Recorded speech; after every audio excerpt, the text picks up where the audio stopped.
Hello student, मैं आपका दोस्त अंकित इस क्लास मॉडर्न हिस्ट्री की इस क्लास में आपका स्वागत करता हूं। तो लास्ट क्लास में अपन ने ईस्ट इंडिया कंपनी के बारे में पढ़ा है। इस क्लास में अपन पढ़ने वाले हैं Dutch and Danes in India. तो चलिए शुरू करते हैं स्टूडेंट।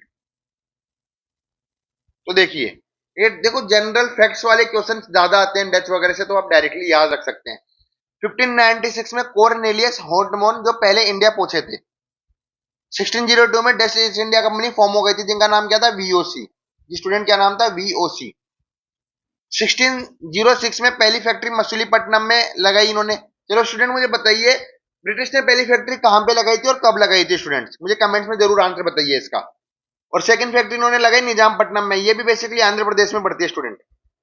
और ध्यान से देखिए, 1609 और 10 में इन्होंने जो चंद्रगिरी, जो किसके वेसल हुआ करते थे स्टूडेंट, विजयनगर एम्पायर के, उनसे ट्रीटी कर ली थी और हेडक्वार्टर बना लिया था पुलिकट में। और गोल्ड कॉइन्स पकोड़ा भी इन्होंने इशू करने शुरू कर दिए थे। फिर धीरे धीरे 1616 तक आते थे, सूरत में, भरूच, अहमदाबाद और कैम्बे में भी इन्होंने फैक्ट्री लगानी शुरू कर दी स्टूडेंट्स। समझ में आए स्टूडेंट? आगे देखते हैं। फाइनली 1605 में इन्होंने मलाई पेनिसुला, स्पाइस आइलैंड, जावा, सुमात्रा पे किससे लड़ाई करी? इन्होंने पोर्तुगीज से। और इन्होंने पोर्तुगीज को मलक्का के अंदर हरा दिया स्टूडेंट। कब हराया? 1605 में। सिलोन, बेसिकली सिलोन क्या स्टूडेंट, श्रीलंका आज का। 1615 में उनको वहां से भी पोर्तुगीज को हरा दिया इन्होंने। और कोचिन मालाबार पोर्ट से भी इन्होंने 1663 में पोर्तुगीज को हरा दिया। मतलब बेसिकली पोर्तुगीज यहाँ पे तीनों पे रूल कर रहे थे, लेकिन यहाँ पे डच ने इनको तीनों जगह से हरा दिया स्टूडेंट। तो याद रखना स्टूडेंट। अब उनका बेसिकली एम्पायर बिल्डिंग पे फोकस नहीं था, उनका बस कॉमर्शियल इंटरेस्ट था, उनको बिजनेस से मतलब था ज्यादा स्टूडेंट। चलिए आगे देखिए स्टूडेंट। अभी देखिए, देखो फैक्चुअल क्वेश्चन है डायरेक्टली कि धीरे धीरे उन्होंने एक्सपेंशन किया।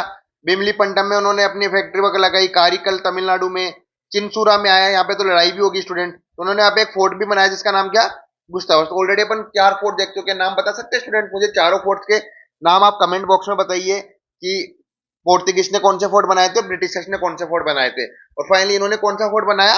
Gustavus, fort Gustavus. फिर अदर फैक्ट्री देख सकते हैं, गोलकोंडा में, कासिम बाजार, बालासोर, पटना, नागपट्टनम, ये मेन हेडक्वार्टर्स थे। कोचिन, केरला, जो पोर्तुगीज से जीता था इन्होंने। पिपली बंगाल और आगरा तक में गए। फिर इन्होंने क्या किया, 1619 में अपना पहले पुलिकेट इन्होंने कैपिटल बनाया था, उसको किसमें शिफ्ट कर दिया स्टूडेंट? नागापट्टनम में। जी स्टूडेंट। तो उनकी धीरे धीरे प्रेजेंस स्ट्रेंथ हो रही थी ईस्टर्न और साउथर्न कोस्ट में स्टूडेंट।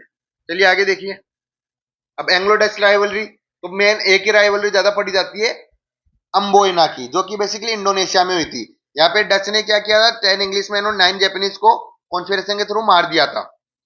तो वहां पे क्या हुआ स्टूडेंट, इस लड़ाई के कारण ट्रीटी ऑफ ब्रेदा होती है 1667 में, जो इंडोनेशिया से इन्होंने विड्रॉ कर लिया। डच ने वहां पे मोनोपोली ले ली इंडोनेशिया के अंदर। और इंग्लिश ने इंडिया पे फोकस किया। इंग्लिश का था कि ईस्ट इंडिया कंपनी, हम बोले हम इंडिया पे फोकस करेंगे, आप यहाँ पे फोकस करिए स्टूडेंट। फिर ऐसे ही एंग्लो डच वार भी चले, इतना इंपॉर्टेंट नहीं है स्टूडेंट्स। बाकी आप देख सकते हैं मैंने बनाए हुआ है कि 3 ईस्ट इंडिया कंपनी शिप्स को उन्होंने बे ऑफ बंगाल में कर लिया था, तो लड़ाई वगैरह इनसे चलती रहती थी। अब मेन लड़ाई देखने स्टूडेंट, बैटल ऑफ बेदरा चिंसारा 1759 में हुई थी।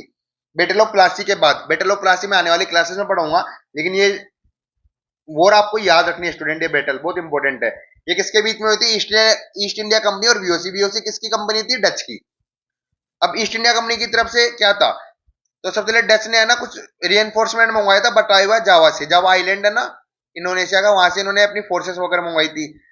तो ब्रिटिश फोर्स को कौन लीड कर रहा था? Forde, colonel Forde. और मीर जाफर भी उनकी सीक्रेटली मदद कर रहा था। तो डच ने ट्राई किया चैलेंज ब्रिटिश को बंगाल में मतलब हराने के लिए बैटल ऑफ प्लासी के बाद। लेकिन यहाँ पे डच चाहते थे कि उनका इन्फ्लुएंस बढ़े बंगाल के अंदर, वो अकेले चाहते थे कि ब्रिटिश की मोनोपोली खत्म हो।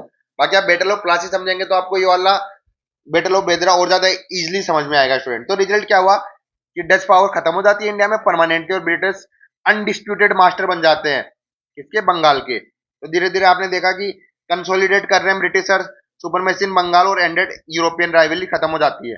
अब एक सिर्फ किससे लड़ाई बचेगी? फ्रेंच से, जो आने वाली क्लासेस में करेंगे। और छोटा सा ओवरव्यू आपको डेंस का भी दे देता हूँ, ज्यादा नहीं पूछा जाता तो सिंपल है कि डेंस कब आए थे, कहां से आए थे? डेनमार्क से। तो ये स्टूडेंट्स कब आए थे? लगभग 1616 के आसपास है, 1618 का टाइम पीरियड भी लिया जाता है। इन्होंने ट्रेडिंग पोस्ट कहां खोला था? तंजौर, तमिलनाडु के अंदर। 1755 में कॉलोनी उन्होंने फ्रेडरिक नगोर, जिसको सेरमपुर बोला जाता है बंगाल में, वहां पे उन्होंने कॉलोनी खोली अपनी। और फिर Dutch east India company, sorry dense east India company financial crisis में मतलब झूल रही थी, उनकी मतलब बहुत ज्यादा मतलब फाइनेंशियल प्रॉब्लम आ रही थी, तो उन्होंने क्या किया था, सहारनपुर को सीड कर दिया था ब्रिटिश को। तो इनके वो ज्यादा आते भी नहीं है क्वेश्चन, तो ये सिंपल सा था। तो होप सो स्टूडेंट आपको समझ में आया होगा। नेक्स्ट क्लास में हम पढ़ने आएंगे फ्रेंच इन इंडिया। तो देखिए फ्रेंच की थोड़ी वीडियोस लंबी होने वाली है स्टूडेंट, लेकिन ये टॉपिक काफी इंपॉर्टेंट है, यहाँ से काफी क्वेश्चन पूछे जाते हैं, आप जैसे देख सकते हैं नोट्स वगैरह। तो स्टूडेंट आपको अगर ये नोट्स सारे चाहिए तो आप टेलीग्राम से कनेक्ट होइए, कमेंट में मैंने उसका लिंक डाला हुआ है।